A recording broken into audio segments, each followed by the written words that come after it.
जय श्री राम दोस्तों। काफ़ी दिनों से सवाल आ रहे थे, कुछ काम में व्यस्त होने के कारण वीडियो नहीं बना पा रहा हूँ, लेकिन बार बार क्योंकि सवाल आ रहे हैं तो लोगों के जवाब देना ज़रूरी है और एक ही वीडियो में सारे सवालों का जवाब देने की कोशिश करूँगा। मेन सवाल ये है कि भाई सबसे ज़्यादा पूछा जाने वाला सवाल ये है कि गुजरात के लोहाना है, उनके पंजाब में आज कौन रिश्तेदार बसते हैं या कौन उनके करीबी है, या लॉस्ट ब्रदर या कज़िन जो भी हो, कौन कौन है वो जानने के लिए बार बार सवाल पूछे जा रहे हैं। तो ये वीडियो है।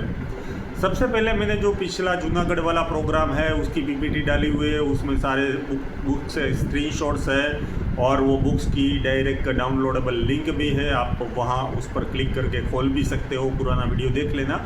और उसी जो पीपीटी है उनको समझाने के लिए आज वीडियो बना रहा हूँ। वैसे वो गुजराती में वीडियो था, तो कुछ जो पाकिस्तान से कुछ लोग फॉलो करते हैं, पंजाब से करते हैं, हरियाणा से करते हैं, जिनको लोहाना की हिस्ट्री में इंटरेस्ट है, तो वे लोग बार बार पूछते हैं, तो उनको गुजराती समझ नहीं आती है, तो मैंने हिंदी में वीडियो बनाया है ताकि आप भी समझ सकें। सबसे पहले मैंने उसमें एक स्क्रीनशॉट डाला हुआ है कि भाई महाभारत का है क्रिटिकल एडिशन 2.24 लोहाना वर्मा कम्बोजन ऋषिकान उत्तरानुपी। कुछ महाभारत में वो क्रिटिकल एडिशन जो नहीं है उसमें 27वां श्लोक भी होता है। तो जब अर्जुन कुरुक्षेत्र से दिग्विजय के लिए बाहर निकलता है तो सबसे पहले लोहाना से साथ टकराता है। उसके पड़ोसी परम कम्बोजा, उसके ऋषि का, बाद में उत्तर के अनु तक यानी एंट्रोनोवा कल्चर, रशियन कल्चर, उनके साथ तक वहाँ जाता है। तो इसका मतलब कुरुक्षेत्र से नज़दीक जो पड़ता है वो लाहौर इत्यादि जो इलाका है वो हम जानते हैं कि लव जो है वो राम के पुत्र लव का जो प्राकृत या ब्रज भाषा में नाम जो है वो लोह है। लोह अवर यानी किला, लोहावर से लोहावार से लाहौर बिगड़ के हुआ है।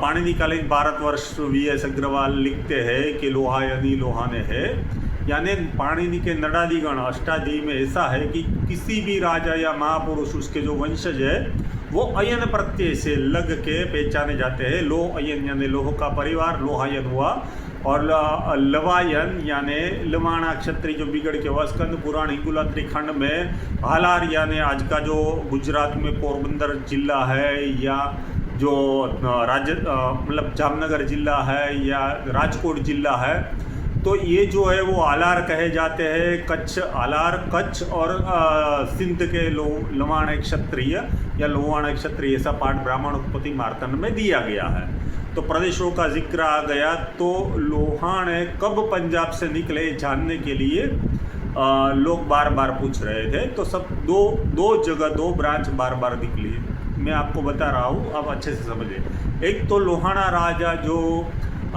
अरूट जी है, जो काल राय के जो पुत्र थे, बेटे ज्येष्ठ पुत्र, उन्हें अरूट कोट बसाया सिंध में आके। अपने भाई से अनबन होने के कारण वो निकल गए और अरूट कोट बसाया। जिस प्रदेश पर उनका राज था वो आरठ प्रदेश कहा गया। आरठ प्रदेश का जिक्र बहुत ही पुराना है, बहुत ही पुराने ग्रंथों में आरठ प्रदेश का जिक्र मिलता है। यहाँ तक के ग्रीक हिस्टोरियन भी इस प्रदेश का जिक्र करते हैं।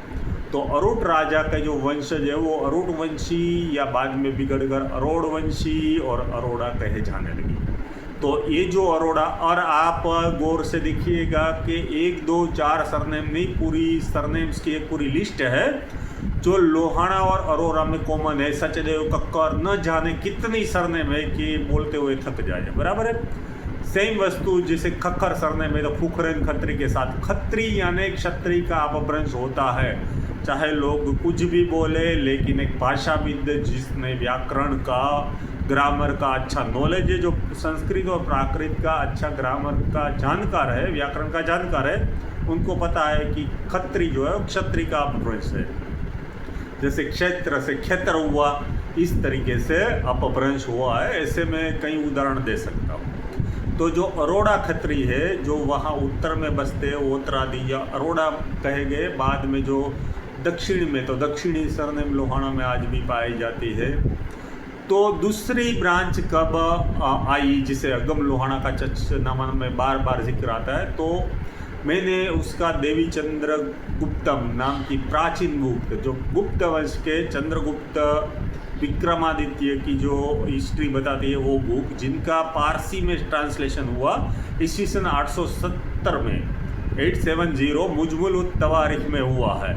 और उसे पढ़ने से पता चलता है कि पारसी राजा बहमन जो था, पारसी राजकुमार बहमन, बाद में वो जब राजा बनता है तो दरियस द ग्रेट, दरियस नाम रखता है, वही दरियस द ग्रेट जो पारसी राजा था उनका मूल नाम बहमन था। वो बहमन जब सिंध पर आक्रमण करता है, पतल में यानी पाताल या आज का जो ठट्टा है, नगर ठट्ठा जिसे बोलते हैं, उस पर राज था नागलोकों का, उससे वो हरा देता है, भगा देता है। वहाँ एक किला, एक शहर बसाता है बहमनाबाद, एक किला बसाता है बहमन कोट या बहमनाबाद के नाम से।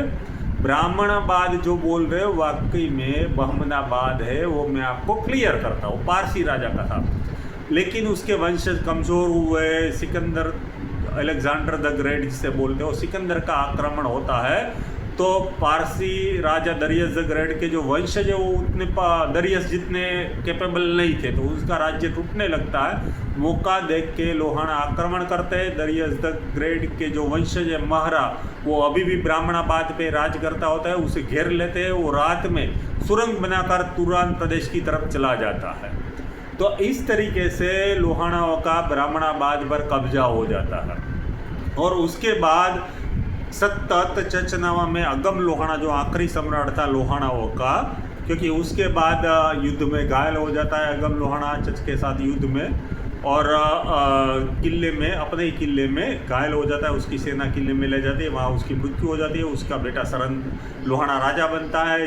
ब्राह्मण राजा चच है, अपनी भतीजी ब्याह कर सुलह करता है, और जो अगम लोहाना का बेटा सरन जो है वो चच का दामाद बनता है। ये बातें मैंने पिछले वीडियो में आपको क्लियर कर दी है। तो अब जो सरन का बेटा विसाया यानी व्यासदेव और उसके बेटे मोका और रसिल होते हैं। रसिल का राज, रसिल जो अरबी सोर्स है वो रसिल बताते हैं, और हम जो हमारे जो गुजराती सोर्स है उसे रसिक राय बताते हैं। तो रसिक राय जो है या रसिल राय जिसे कहा गया है, उसका कच्छ प्रशासन था। ये बात ऑलरेडी स्पष्ट है।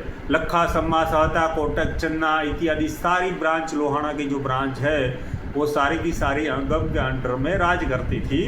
और कच्छ पे भी उसका बाद में जो मोका बिन बसाया बिन सरहंद बिन अगम, जो मोका जो है वो बाद में उसके अंडर में राज आता है कच्छ का। तो कच्छ में लोहाना पहले से ही है। बाद में जब डायनेस्टी चेंज होती है, लोहाना की जगह कोई और डायनेस्टी आती है। अब लोहाना कब तक शासन करते हैं उसका जिक्र मैं बता दूं। पृथ्वीराज रासों में अगर आपने पढ़ा है, और गुजरात के इतिहास पर लिखी हुई एक फोर्ब्स इतिहासकार की लिखी हुई रासमाला पढ़ते हैं, तो वही पृथ्वीराज रासों का सोर्स लेके, आधार लेके वो बताते हैं कि जब भीमदेव सोलंकी को पृथ्वीराज चौहान से युद्ध करना था, पाटन में भीमदेव सोलंकी या भोला भीम का राज था, उसे पृथ्वीराज से दुश्मनी हो गई थी और उससे युद्ध करना था। तो कच्छ और सौराष्ट्र के राजाओं को खत लिखता है। उस खत में जो राजा सहाय करने के लिए आते हैं उसमें कतारियों लोहाना का जिक्र है। और क्यों इस लोहाना राजा का जिक्र इतिहास से मिटा दिया गया, ये बड़ा ही अहम सवाल है और इसकी खोजबीन मैं कर रहा हूँ। तो ये जो कतारियो लोहाना जो है कच्छ के किसी प्रदेश पर राज करता था, क्योंकि कच्छ और सौराष्ट्र के राजाओं को बुलाया गया था।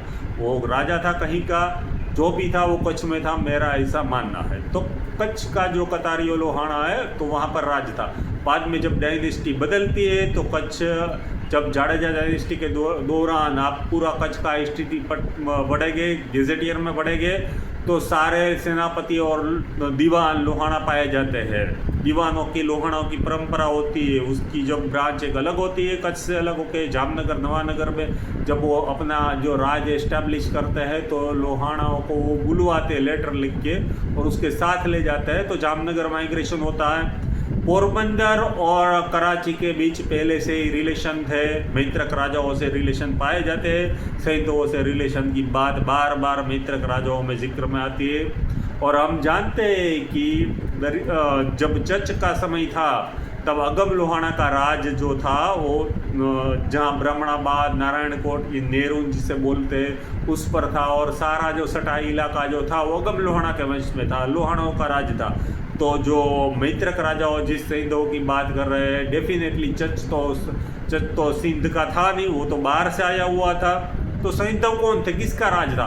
ऑब्वियसली कोटक, चन्ना समा, ये जो सारी है, लखा समा, सहता, जो भी है वो सारी लोहाना की ब्रांच पाई जाती है। चचनामा कहता है, मैं नहीं कहता, चचनामा कहता है। तो ऑब्वियसली स्वाभाविक से साबित हो जाता है वो जो जिन सैंधवों की बात करते थे, वो सैंधव जो सिंध के जो सैंधव क्षत्रिय है वो लोहानाओं का जिक्र कर रहे थे। तो इससे ये साबित हो जाता है। और लोहानाओं जो बाद में मोहम्मद बिन कासिम का आक्रमण होता है तब भी वो पोरबंदर में सेटल हो जाते हैं।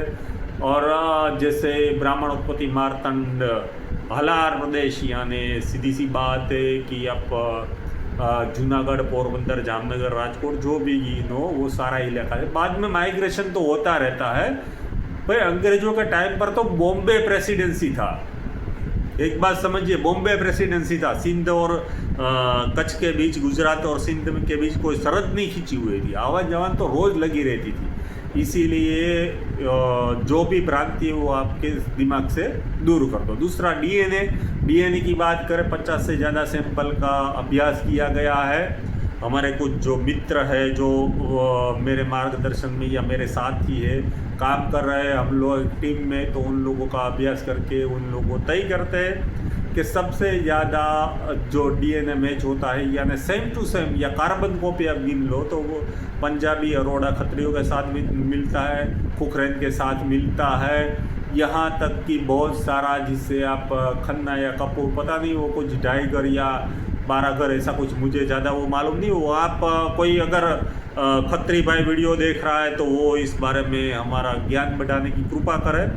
तो बहुत सारे हमारे जो दोस्त हैं वो इस तरीके से काम करते हैं, तो उनसे माहिती मिलती रहती है। आशा रखता हूँ आपको पूरा माइग्रेशन चार्ट क्लियर हो गया होगा। ब्राह्मण उत्पत्ति मारतंड या पाणिनि कालीन भारतवर्ष, ये सारे सोर्स मैंने दिए रखे हैं। चचनामा के सोर्स भी दिए रखे हैं बराबर। पृथ्वीराज रासोगोतारिया लोहाना वाला मैंने एक फोर्ब्स का भी सबूत दिया है, स्क्रीनशॉट दिया है। और ये जो रासो की मूल प्रत है वो भी दिया है, और रासमाला की प्रत का भी मैंने स्क्रीनशॉट और डाउनलोडेबल लिंक दी हुई है, ऑलरेडी मेरी पीपीटी में मेंशन है। तो आप उनसे देख के आप कंफर्म कर सकते हैं। तो ये हुआ लोहाना माइग्रेशन टोटली बराबर है। और लोहाना एक ऑर्थोडॉक्स जाति रही थी, वो पहले एक वंश था, बाद में एक जाति में तब्दील हो गई। वो ब्राह्मण उत्पत्ति मार्तंड कहता है। सारस्वत ब्राह्मणों ने वर्ण संकर बचाने के लिए लोहानाओं को एक वंश से एक जाति में कन्वर्ट कर दिया। और क्योंकि मनुस्मृति कहता है, और आप अगर यूपीएससी का हिस्ट्री पढ़ेंगे तो भी आपको पता चल जाएगा कि 7वीं पीढ़ी के बाद आप किसी भी महापुरुष को लेके एक नया उपगोत्र, प्रवर जिसे बोलते हैं, इस तरीके का बना सकते हैं।